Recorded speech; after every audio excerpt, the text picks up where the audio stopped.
Hello বন্ধুরা, কেমন আছেন আপনারা সবাই? আশা করি সবাই ভালো আছেন। বরাবরের মতো আমরা আবার একটি নতুন ভিডিও নিয়ে আপনাদের সামনে উপস্থিত হয়েছি।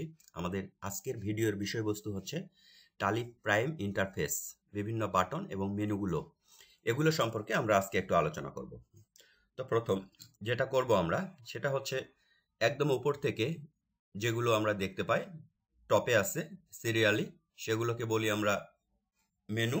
আর ডান পাশে আমার যে অপশনগুলো আছে সেগুলোকে বলি বাটন। আমরা শুধু আজকে গেটওয়ে অফ ট্যালি প্রাইমের যে মেনু এবং বাটনগুলো আছে সেগুলো শুধু আমরা আলোচনা করব। একদম বাম পাশে যে অপশনটা আমরা দেখতে পাচ্ছি সেটা হচ্ছে লেখা আছে টালি প্রাইম সিলভার। যেহেতু এটা একটা সিঙ্গেল ইউজার সফটওয়্যার, অতএব এখানে আমরা যদি ক্লিক করি তাহলে এই সফটওয়্যারের ডিটেল ইনফরমেশন আমরা এখানে দেখতে পারবো, অর্থাৎ এটা লাইসেন্স সফটওয়্যার কিনা, যদি লাইসেন্স সফটওয়্যার হয়ে থাকে তাহলে এটার লাইসেন্স নাম্বার কত, এটা সিঙ্গেল ইউজার নাকি মাল্টি ইউজার, সিলভার মানে হচ্ছে সিঙ্গেল ইউজার আর গোল্ড মানে হচ্ছে মাল্টি ইউজার, এরপরে এটার ডটনেট সাবস্ক্রিপশন আছে কিনা, যদি থাকে তাহলে কতদিন পর্যন্ত আছে, এরপরে কোন মেল আইডি দিয়ে সফটওয়্যারটাকে অ্যাক্টিভ করা আছে এবং এটা কোন কম্পিউটারে এটা অ্যাক্টিভ আছে লাইসেন্সটা। এরপরে আসছে হচ্ছে কোম্পানি। কোম্পানিতে আসতে হচ্ছে যদি আমরা আরও কিছু কোম্পানি ক্রিয়েট করতে চাই অথবা কোম্পানি আমরা এডিট করতে চাই, যদি কোনো চেঞ্জ করতে চাই, কোনো কোম্পানি সিলেক্ট করতে চাই অথবা কোনো কোম্পানি ডিলিট করতে বন্ধ করে দিতে চাই। এরপর আসছে এডিট লগ। টালি রিসেন্ট রিলিজগুলোতে টালি এডিট লগ এসেছে, যে রিলিজ থেকে এডিট লগ এসেছে সেগুলোতেই শুধু এডিট লগ পাওয়া যায়। এরপরে এসছে হচ্ছে ইউজার ম্যানেজমেন্ট। এখানে হচ্ছে সিকিউরিটির ইস্যুগুলো আমরা এখান থেকে সেট করব।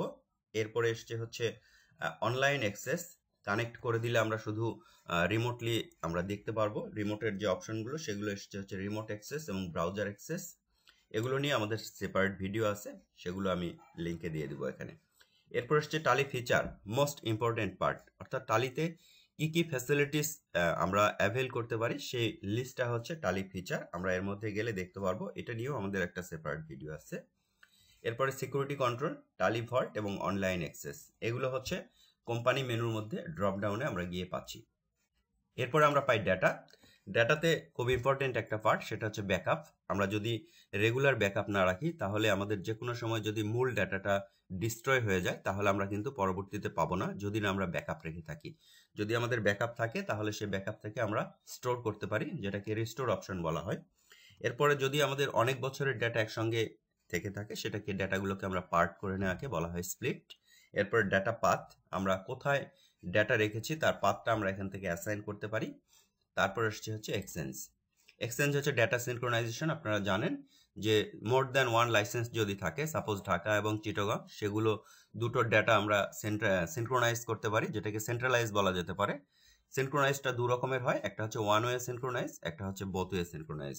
তারপরে হচ্ছে খুব একটা পাওয়ারফুল অপশন, সেটা হচ্ছে গো টু বা সুইচ টু আমরা এটাকে বলি। এটা থেকে আমরা যে কোনো রিপোর্ট সার্চ করে বের করে নিতে পারি।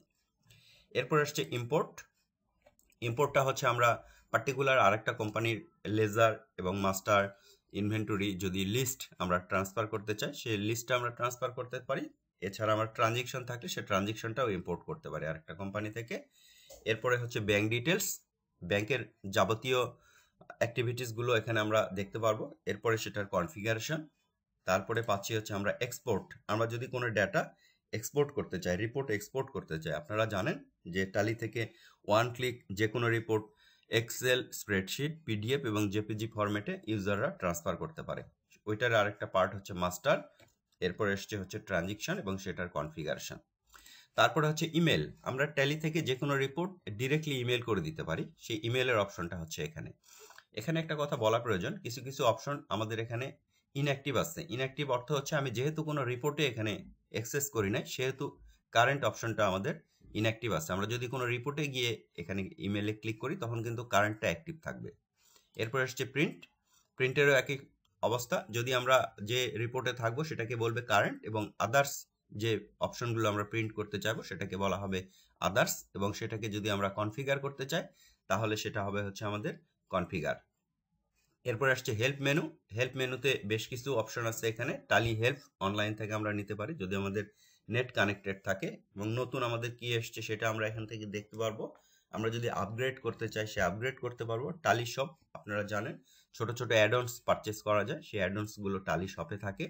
এরপর ট্রাবল শুটিং, বিভিন্ন ধরনের ট্রাবল শুটিংগুলো আমরা এখান থেকে করতে পারি। এরপরে হচ্ছে সেটিংস, বিভিন্ন সেটিংস, এবং যদি কোনো সেটিংস ডিফল্ট প্রয়োজন হয় সেগুলোর জন্য কিন্তু একটা রেড বাটন এখানে জ্বলে থাকবে, অন হয়ে আছে। দেখুন এখানে আমার টিএসএস যেহেতু এক্সপায়ার হয়ে গেছে সেহেতু টিএসএস এর অপশনটার জন্য এখানে রেড বাটন এসছে। এরপর হচ্ছে টিডিএল এবং অ্যাডঅনস, যদি কোনো কাস্টমাইজেশন বা অ্যাডঅনস আমাদের থাকে সেটা আমরা সেট আপ করবো কিভাবে। এরপরে অ্যাবাউট টালি, অ্যাবাউট টালিটাকে আমরা যাবো একবার। অ্যাবাউট টালিটা হচ্ছে যে টালি সম্পর্কে ডিটেলস ইনফরমেশন, অর্থাৎ এই পিসিতে যে লাইসেন্সটা ইনস্টল আছে তার ডেটা কোথায় আছে, তার লোকেশন কোথায়, কোন রিলিজ, এবং এখানে কোনো আদার্স সফটওয়্যার ইনস্টল করা আছে কিনা টালির, এবং কম্পিউটারের কনফিগার কি, এবং কানেক্টিভিটি ইনফরমেশন কি, সবই কিন্তু আমরা এখান থেকে দেখতে পাচ্ছি। ডেটা ইনফরমেশন এটা, এরপর এসছে কানেক্টিভিটি ইনফরমেশন, কম্পিউটার ইনফরমেশন, আর বাম পাশে এসছে হচ্ছে আপনার টিডিএল ইনফরমেশন, যদি কোনো টিডিএল থেকে থাকে। এখানে এসছে লাইসেন্স ইনফরমেশন, তারপরে হচ্ছে প্রোডাক্ট ইনফরমেশন।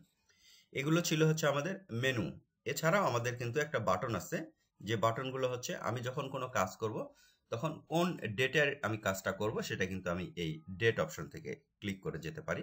তারপরে এসছে কোম্পানি, কোম্পানিতে ক্লিক করলে আমরা বেশ কিছু অপশন আছে, যে অপশনগুলোর মাধ্যমে আমরা কোম্পানি ক্রিয়েট করতে পারি, একটা কোম্পানিকে এডিট করতে পারি, কোনো কোম্পানিকে সিলেক্ট করতে পারি এবং শার্ট করতে পারি।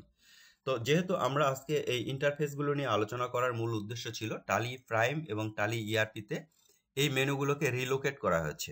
অনেকেই বিভিন্ন ফিচারগুলো অথবা বাটনগুলো অথবা মেনুগুলো সাধারণত অ্যাট এ গ্লান্স যারা ইআরপি ব্যবহার করে এসেছেন তারা খুঁজে পেতে প্রবলেম ফেস করেন। যেমন টালি ইআরপি 9-এ আমাদের কিন্তু একদম গেটওয়েতে ফিচারটা ছিল F11 দিয়ে, সেটা কিন্তু আমাদের রিলোকেট করে নিয়ে যাওয়া হয়েছে কোম্পানি ফিচারের মধ্যে। অতএব অনেকে এটা খুঁজে পেতে প্রবলেম ফেস করছেন। এরকম যারা প্রবলেম ফেস করতেছেন তাদের জন্য আজকের ভিডিওটা অনেক হেল্প হবে আশা করি। তো এটা ছিল আমাদের আজকে ভিডিওর বিষয়বস্তু। যদি আপনাদের ভিডিওগুলো ভালো লেগে থাকে তাহলে লাইক কমেন্টস করে আমাদের সঙ্গে থাকবেন। ধন্যবাদ সবাইকে।